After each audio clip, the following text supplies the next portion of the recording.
नमस्कार प्रणाम भोजपुरिया भैया लोग और सब बताएं कैसे बानी रुआ सब है। उम्मीद करता नहीं रुआ सब ठीक ठाक होगा भैया और मैं ठीक बानी।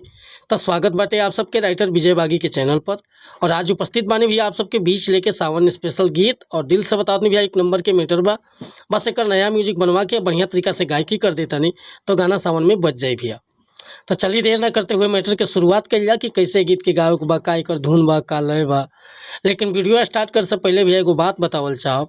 रउआ अगर नया सिंगर बानी आ सिंगिंग में इंटरेस्ट बा, अच्छा मैटर के तलाश में भटकता नहीं, बढ़िया गीत नहीं खे मिलत, सही तुकबंदी नहीं खे मिलत या आपके मनपसंद के मैटर नहीं खे मिलत, तो भैया अगर हमारा चैनल पर आ गए तो सबसे पहले चैनल की सब्सक्राइब कर ली, बेल आइकन प्रेस कर ली।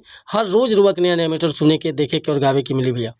काहे कि हम हर तरह के सॉन्ग लिखीला, sad song, love song, romantic song, orchestra song, धोबी गीत, पूर्वी गीत, निर्गुण गीत।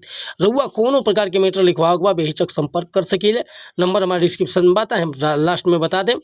और मैटर में कोनो प्रकार के शिकायत ना मिली भैया, कोनो प्रकार की शिकायत ना मिली, हर तरह के मैटर मिली, बिल्कुल उचित चार्ज लेनी, लेकिन मैटर में कोनो प्रकार की शिकायत ना देनी।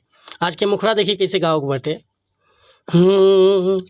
अरे जीजा सावन के सोमारी कोई हम कि जल ढारे संग ही चलम। ए जीजा सावन के सोमारी कोई हम कि जल ढारे संग ही चलम। आ कांवर लेके देखी जाता सारा बम कि जल ढारे संग ही चलम। ए जीजा सावन के सोमारी कोई हम कि जल ढारे संग ही चलम। तो भैया ये मुखड़ा लेके आप सबके बीच उपस्थित रहनी है। अगर ये मुखड़ा पसंद बा, फुल गीत लिखवावे के चाहता नहीं तो हमारा व्हाट्सअप नंबर पर संपर्क कर सकीले। व्हाट्सअप के नंबर बाटे 8874473128। बिल्कुल उचित चार्ज पे गाना रुआ के मिल जाए।